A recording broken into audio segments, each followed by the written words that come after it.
नमस्कार मित्रांनो, स्वागत आहे तुम्हा सर्वांचंच आपल्या आजच्या या व्हिडिओमध्ये. आपल्या या व्हिडिओमध्ये आपण जाणून घेणार आहोत थोडं तुझं आणि थोडं माझं या मालिकेच्या आजच्या भागाचे लेटेस्ट त्याचबरोबर इंटरेस्टिंग अपडेट. त्यामुळे पटापट व्हिडिओला लाईक करा, तसेच चॅनलला सबस्क्राईब करून बेल आयकॉन आठवणीने प्रेस करा, जेणेकरून तुम्हाला पुढच्या प्रत्येक व्हिडिओचं नोटिफिकेशन मिळत जाईल आणि सर्व व्हिडिओंचा आनंद हा अगदी उत्तम पद्धतीने घेता येईल. चला तर मग मित्रांनो, अजिबात वेळ वाया न घालवता सुरुवात करूया आपल्या आजच्या या व्हिडिओला. तर आता आपण इथे असं पाहतो की मानसी ही तुळशीला पूजत असते आणि त्याचबरोबर ती प्रार्थना देखील करत असते. सर्वात अगोदर ती तुळशीचं पूजन करते, तिला पाणी वाहते, दिवा लावते. त्यानंतर आता तुळशीपुढे हात जोडून ती म्हणत असते, आजपर्यंत मी फक्त आणि फक्त तुझ्याकडे या घरातल्यांचं सुख आणि भलं इतकंच मागितलेलं आहे आणि त्याचसाठी मी या घरात सुद्धा आली आहे. गायत्री वहिनींच्या मनात जे काही काळं आहे, जे काही वाईट आहे, ते मला कायमचं काढून टाकायचं आहे आणि गीता वहिनींना कायमचं या घरात घेऊन यायचं आहे. बस हे एवढंच काय, ते मला माझ्या मनाप्रमाणे घडवून आणायचं आहे. ह्या घरावरती कधीच कोणतंच संकट येऊ देऊ नकोस. आलेलं प्रत्येक संकट दूर होऊ देत, हीच कायम प्रार्थना मी तुझ्याकडे केलेली आहे. त्याबरोबर आता त्या ठिकाणी आई आलेली असते आणि आई आता मानसीला म्हणत असते, मानसी अगं, जोपर्यंत तू आणि तेजस या घरात आहात तोपर्यंत घरावरती कोणतं संकट येऊ शकतं का? तर दुसरीकडे आता गायत्री ही छानपैकी आवरत असते. आता ती केस वगैरे विंचरत असते, रेडी होत असते. इतक्यात त्या ठिकाणी आता विनोद आलेला असतो. विनोद येतो आणि अचानक खाली पडतो आणि डोकं धरून तिथे तसाच बसतो. आता विनोदने हे असं केल्याबरोबर गायत्री विनोदला म्हणते, विनोद काय रे, काय झालं? अचानक असं चक्कर येऊन का पडलास? त्यावर विनोद म्हणत असतो, अहो दीदी, काल रात्री झोप झाली नाही ना म्हणून. त्याबरोबर गायत्री म्हणते, का रे, छाया परत आली की काय? त्यावर विनोद म्हणत असतो, ओ दीदी, काय बोलताय, झोप उडाली ना माझी. त्याबरोबर गायत्री म्हणते, मग झालंय काय? त्यावर विनोद म्हणत असतो, अहो दीदी, तुम्ही माझं ऐकून घ्या. मानसोपचाराच्या तज्ज्ञानुसार माझा जो काही अभ्यासक्रम आहे तो मला हेच सांगतोय की तेजस आणि मानसी हे दोघं नवरा बायको नाही आहेत. त्यावर लगेचच इकडे गायत्री म्हणते, विनोद काय बडबडतोयस? त्यावर विनोद म्हणतो, अहो म्हणजे ते फक्त मित्रमैत्रिणी आहेत. त्यावर लगेचच गायत्री म्हणते, अरे ते मित्रमैत्रिणी आहेत हे आपल्याला पहिल्यापासूनच माहीत आहे, म्हणूनच तर त्या दोघांमध्ये एवढं चांगलं कॉर्डिनेशन आहे आणि म्हणूनच तर त्यांनी लग्न केलं आणि प्रत्येक नवरा बायको हे मित्रमैत्रीण हे असतातच. तर दुसरीकडे मानसी ही सुनंदाला विचारत असते, आई, तुमचा माझ्याबद्दल जो गैरसमज झाला होता तो दूर झाला ना? त्याबरोबर सुनंदाला लगेचच आठवतं की मानसी कशा पद्धतीने त्या दिवशी रणजितला पाणी पाजत होती आणि कशा पद्धतीने त्याच्या पाठीवर हात फिरवत होती. सुनंदा त्या विचारात हरवते. मानसी म्हणते, मावशी, झालाय ना गैरसमज दूर? त्यावर सुनंदा ही लगेचच मानसीला म्हणत असते की मानसी, अगं, ज्या मुलीने माझ्या मुलाची एवढ्या खंबीरपणे ठामपणे बाजू घेतली तिच्याबद्दल माझ्या मनात कसा कोणता गैरसमज असेल? तू आता निश्चिंत राहा. तर दुसरीकडे आता इकडे विनोद हा मानसी आणि तेजसबद्दल गायत्रीला सांगत असतो. गायत्रीला तो म्हणत असतो, अहो दीदी, तुम्ही माझं प्लीज ऐकून घ्या, त्या दोघांमध्ये फक्त मैत्री आहे. त्यावर गायत्री म्हणते, अरे लग्न झालं आहे त्यांचं विनोद आणि नवरा बायकोंमध्ये मैत्री ही असतेच, पण आता मला त्या दोघांमध्ये हीच मैत्री टिकू द्यायची नाही आहे. मला काही करून त्यांची ही मैत्री, त्यांची ही एकी तोडून टाकायची आहे आणि त्याशिवाय काही मी गप्प बसणार नाही. मगच मला त्या दोघांनाही घराच्या बाहेर काढता येईल. मित्रांनो, आपल्याला हे तर याचा अर्थ कळतोय की गायत्रीला ही गोष्ट पक्क माहिती आहे की तेजस आणि मानसी जोपर्यंत एकत्र आहेत तोपर्यंत आपण त्या दोघांचंही काहीच वाकडं करू शकत नाही, बिघडवू शकत नाही आणि म्हणूनच गायत्री आता तेजस आणि मानसी ह्या दोघांनाही एकमेकांपासून तोडण्यासाठी प्रयत्न करणार आपल्याला पुढे पाहायला मिळणार. तर दुसरीकडे आता सुनंदा ही सुद्धा तुळशीचं पूजन करते. तर आता तिला मानसीने सांगितलेल्याप्रमाणे मानसी ही सुनंदाकडे एकटक बघत असते. तर मनात तिला आठवतं की ती तर तेजसला म्हणालेली आहे, आपल्यामध्ये नवरा बायकोंचं काहीसुद्धा नातं नाही आहे. ह्या खोलीच्या आत आपण फक्त आणि फक्त एकमेकांसोबत बोलणारही नाही. आता हे सगळं आठवून मानसी हिच्या डोळ्यात अश्रू आलेले असतात. सुनंदा मानसीकडे बघते आणि मानसीला म्हणते, काय गं मानसी, काय झालं? तुझ्या डोळ्यात एवढं पाणी कसं आलं? काय झालं? त्यावर मानसी म्हणते, काही नाही आई, अहो ते डोळ्यात काहीतरी कचरा गेला बहुतेक. आणि मानसी डोळा पुसायला लागते. त्याबरोबर लगेचच सुनंदा तिला म्हणते, अगं थांब थांब मानसी. डोळा असा चोळला की तो आणखीन जास्त लाल होतो. 1 मिनटं. आणि मग ती लगेचच स्वतःच्या साडीच्या पदराने मानसीचा डोळा पुसत असते. दरम्यान मानसी आणखीन थोडी भावूक होते आणि ती तिचे डोळे पुसत असते. मित्रांनो, सासू सुनेमधलं एवढं प्रेम हे आपल्याला फारसं पाहायला मिळत नाही, पण प्रभू कुटुंबियांच्या घरात सासू सून या दोघींमधलं कॉर्डिनेशन हे खूप चांगलं आपल्याला पाहायला मिळतं. तर दुसरीकडे त्या ठिकाणी गायत्री पोहोचलेली असते आणि गायत्रीने हा सर्व प्रकार बघितलेला असतो. गायत्रीला खूप राग येतो. गायत्री म्हणत असते, वा वा वा सासूबाई, छान, मस्त सुरू आहे की तुमचं. पण काय आहे ना सासूबाई, तुम्ही विसरताय बहुतेक. तब्येत तुमची खराब आहे. हिने तुमची सेवा करायला हवी, तुम्ही हिची नाही. त्यावर गायत्रीला लगेचच मानसी म्हणते, वहिनी. त्याबरोबर लगेचच सुनंदा मानसीच्या हातावर हात ठेवते आणि गायत्रीला म्हणत असते, आम्ही तुळशीपूजन करत होतो. त्याबरोबर लगेचच गायत्री म्हणते, बोलल्या वकिलीनबाई बोलल्या, तेच म्हणत होत्या, अजून बोलल्या कशा नाही. बाय द वे, घ्या काय तुळशीची पूजा वगैरे करायची आहे ती करून घ्या. तसंही हे घर एकदा की नष्ट झालं, घर नाही राहिलं की मग अंगण नसेल, अंगण नसलं की तुळस नसेल ना. असो, चहाचं जरा बघा काय जमतंय का आज. एवढं बोलून गायत्री तिकडनं जायला लागते. तर इथे लगेचच विनोद म्हणायला लागतो, जमतंय का असं बघू नका, चहाचं लवकरात लवकर जमवाच. आणि तो सुद्धा गायत्रीच्या मागोमाग निघून गेलेला असतो. ते म्हणतात ना मित्रांनो, चहापेक्षा किटली गरम, तसाच काहीतरी प्रकार विनोद आणि गायत्रीच्या बाबतीत आहे. गायत्रीपेक्षा जास्त नखरेचेर विनोदचेच असतात. तर इकडे सुनंदा ही रडत असते आणि म्हणत असते की जोपर्यंत या घरात गायत्री आहे आणि तिच्या मनात हे घर बळकावण्याचा विचार आहे ना, तोपर्यंत या घरात सुख शांती येईल असं मला काही वाटत नाही. आता सुनंदाने नाही हा शब्द उच्चारल्याबरोबर मानसी सुनंदाला म्हणत असते, मावशी प्लीज नाही हा शब्द पुन्हा म्हणायचा नाही.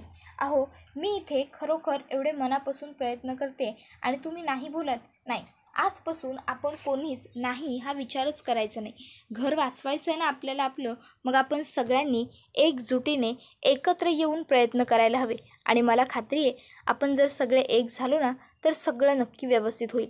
तुम्ही घरात या, मला काहीतरी दाखवायचं आहे असं म्हणत लगेचच आता मानसी ही तिकडनं आतमध्ये येते.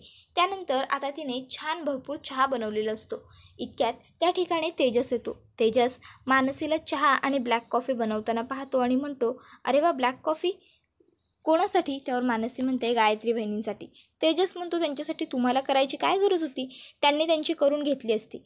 बाय द वे, तुम्ही एवढा चहा का बनवला आहे? अहो, तुम्हाला माहीत नाही आहे का, आपल्या घरात सगळ्यांच्या चहा पिण्याच्या वेळा वेगवेगळ्या आहेत. मग तरीसुद्धा. त्यावर मानसी म्हणत असते, आजपासून सगळेजण डायनिंग टेबलवरती बसून एकत्र चहा पिणार. तेजस म्हणतो, एकत्र जेवले नाही, एकत्र चहा काय पिणार इथे? मला नाही वाटत. त्यावर मानसी म्हणते, जेवणार आणि चहा देखील पिणार, समजलं ना? आणि मला नाही वाटत हा शब्द आपण आजपासून वापरायचा नाही, बंद करायचा नाही, हा शब्दच नाही वापरायचा. त्यावर लगेचच तेजस हा जातो आणि पटकन कप सेटमधून कपं काढून आणतो. ही माझी आई, हे तात्या, हा सुरेश दादा, हा विनोद, हा दिनेश दादा. त्यावर मानसी तेजसला म्हणते, तुम्ही का करताय माझी मदत? त्यावर तेजस म्हणतो, मला नाही म्हटलेलं आवडायचं नाही हां. त्याबरोबर लगेचच आता मानसी ही गप्प बसते. पुढे तेजस म्हणत असतो, मी काय माझ्या बायकोची नाही तर मैत्रिणीची मदत करतोय.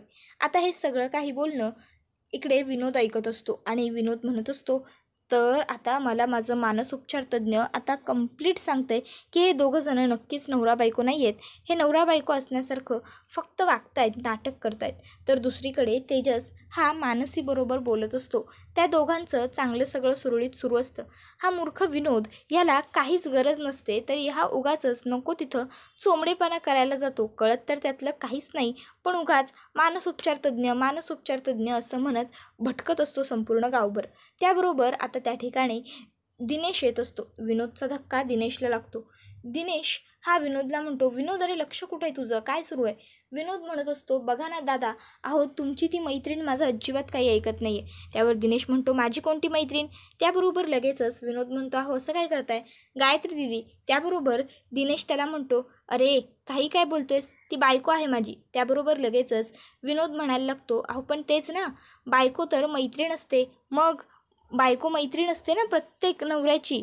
त्याबरोबर लगेचच विनोद हा असं म्हटल्यावर दिनेश त्याला म्हणतो, अरे असं कसं असेल, बायको ही बायकोच असते ना.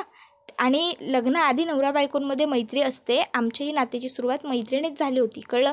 तर दुसरीकडे आता मानसीने सगळ्यांसाठी छान चहा आणलेला असतो. आता मानसी सगळ्यांना जोरजोराने हाका मारते. दिनेश दादा, गायत्री वहिनी, आई, बाबा, सगळ्यांनी बाहेर या. विनोद भाऊजी, तुम्हीसुद्धा या. आता सगळेजण आलेले असतात. चहा समोर बघून लगेचच इकडे म्हणायला लागतो हा दादा की मला तर ऑफिसला जाताना चहा प्यायची सवय, पण ठीक आहे, तू एवढा बनवलायस तर मी घेतो.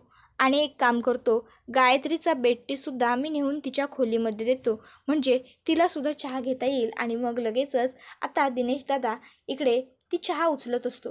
त्यावर मानसी ती कॉफी पकडते आणि म्हणत असते, 1 मिनटं दिनेश दादा, आज हा चहा ह्या टेबलावरतीच आपल्या सगळ्यांना एकत्र बसून प्यायचा आहे. त्यामुळे आजच्या दिवस तरी हा चहा दुसरीकडे कुठेही जाणार नाही आहे. त्यामुळे प्लीज सॉरी. त्याबरोबर मानसीने असं म्हटल्यावर दिनेश दादा चिडतो आणि म्हणायला लागतो की हा काय प्रकार आहे?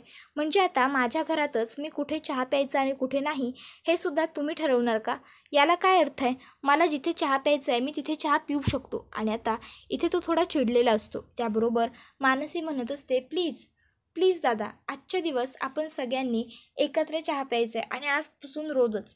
त्यामुळे आजच्या नंतर हा चहा इथून कुठेही जाणार नाही. चहा, जेवण सगळं आपण एकत्र घ्यायचं. त्यामुळे प्लीज इथे बसा ना. त्याबरोबर मानसीचं आता सुनंदाला पटत असतं. सुनंदा म्हणत असते, अरे एवढं बोलतीये ना ती, तर ऐक ना थोडं तिचं, काय हरकत आहे? आणि तसंही एकत्र कुटुंबियांबरोबर बसून चहा प्यायलेली चांगलीच असते, ये बस. त्याबरोबर लगेचच इकडे दिनेश म्हणत असतो, पण हे फालतू नियम बनवायचंच कशाला घरातल्यांसाठी? त्याबरोबर लगेचच तात्या आहे त्याला समजावून सांगतात, हे बघ दिनेश, घराच्या सुखासाठी, भल्यासाठी काही नियम घराला लावलेले असतात. आणि एकत्र जेवणे, एकत्र चहा पिणे ही खरोखर खूप मोठी आणि चांगली गोष्ट आहे. त्यामुळे मला वाटत नाही की मनूताई काही चुकीचं बोलते, तर तू ये आणि चहा प्यायला बस, असं म्हणायला लागतात. तर मानसी म्हणत असते, आजपासून आपल्यापैकी कोणीही नाही हा शब्द उच्चारायचा नाही. इतक्यात तिथे सूरजदादा येत असतो. तो म्हणत असतो, काय 50 किलो चॉकलेटची ऑर्डर? नाही नाही नाही, आम्हाला नाही जमणार. नाही. इतक्यात मानसी त्याला म्हणते, जमणार भाऊजी, जमणार. सांगा, आजपासून प्रभूंनी नाही बोलायचं बंद करायचे. त्याबरोबर आता त्या ठिकाणी गायत्री आलेली असते आणि गायत्री म्हणते, काय रे, चहा इथे आणलाय जर, तर मग मला खोलीत का नाही आणला? दिनेश, काय रे, का थांबलायस अजून? मला या मुलीचं तोंडही पाहायचं नाही आहे, असं म्हणत गायत्री तिकडनं जात असते. त्याबरोबर मानसी पुढे येते आणि म्हणत असते, 1 मिनटं गायत्री वहिनी, आजपासून आपण सगळ्यांनी एकत्र बसून चहा प्यायचा असं मी ठरवलं आहे. त्यामुळे प्लीज तुम्हीसुद्धा या, आम्हाला जॉईन करा. त्याबरोबर गायत्री म्हणत असते, हे बघ, असं काही होणार नाही आहे. मानसी म्हणत असते, प्लीज. त्याबरोबर पुढे ती म्हणते, आणि आणखीन एक, आजपासून प्रभू कुटुंबियांपैकी कोणीही नाही बोलायचं नाही असंही मी ठरवलं आहे. त्यामुळे तुम्हीही नका म्हणू. त्याबरोबर लगेचच गायत्री म्हणायला लागते, कोणीही काही ठरवू नका. मानसी सगळ्यांना एक एक पेपर देते आणि त्या पेपरवरती तुम्ही तुमच्या मनातला एक चांगला सुविचार लिहा आणि उद्यापासून आपण तो अंमलात आणायचा प्रयत्न करायचा आषाढी एकादशीपर्यंत, असं म्हणत असते. त्यानंतर गायत्री म्हणते, कोणीही असं काही करू नका, काहीच लिहू नका, कारण जोपर्यंत मी आहे तोवर मी असं काही होऊ देणार नाही. सकारात्मक वगैरे मी या घरात येऊच देऊ शकत नाही. त्यानंतर आता इथे मानसी ही गायत्रीकडे बघतच राहते. तर आता मानसीला एक डबा उघडत नसतो. तेजस हा मानसीला मदत करत असतो. दरम्यान तो मानसीबरोबर बोलत असतो. तो मानसीला विचारतो, लकी चाम, डबा खूप फिट्ट बसला ना? मानसी म्हणते, हो ना. तेजस म्हणतो, लकी चाम, तुमचं घरच्या सगळ्यांवर खूप प्रेम आहे ना? आवडतात ना तुम्हाला? त्यावर मानसी पटकन म्हणते, हो. तर तेजस म्हणतो, तुमचं माझ्यावर देखील खूप प्रेम आहे ना? मानसी पटकनच बोलून जाते, हो. त्याबरोबर तेजस हा मानसीकडे बघतच राहतो. मानसी ही थोडीशी इम्बॅरेसिंग, थोडीशी ऑकवर्ड झालेली असते, पण तरीसुद्धा ती तेजसला काहीच बोलत नाही आणि तेजसकडे एकटक ती बघत राहिलेली असते. त्यानंतर तेजस हा वहीचा एक तुकडा फाडतो आणि मानसीला म्हणत असतो, लकी चाम, यातलं एक निवडा. मानसी न निवडता तिकडनं निघून जाते. त्यानंतर इकडे आता तात्यांनी समजावलेलं तर असतं खरं की घरात एकी राहिली पाहिजे, पण तुम्हाला काय वाटतं, खरोखर प्रभू कुटुंबियांच्या घरामध्ये एकी राहू शकेल का? की आता गायत्रीचा जो काही प्लॅन आहे तेजस आणि मानसीला एकमेकांपासून वेगळं करण्याचा, तसं काही घडेल का? तुम्हाला काय वाटतं ते आम्हाला कमेंट करून नक्कीच सांगा. त्याचबरोबर व्हिडिओला लाईक करा, चॅनलला सबस्क्राईब करून बेल आयकॉन प्रेस करा. जेणेकरून तुम्हाला पुढच्या प्रत्येक व्हिडिओचं नोटिफिकेशन मिळत जाईल आणि सर्व व्हिडिओंचा आनंद हा अगदी उत्तम पद्धतीने घेता येईल। त्याचबरोबर आपल्या कुटुंबियांबरोबर सुद्धा नक्की शेअर करा। पुढचा व्हिडिओ येईपर्यंत या व्हिडिओचा छान पद्धतीने आनंद घेत राहा। टाटा बाय बाय, धन्यवाद, take care all of you.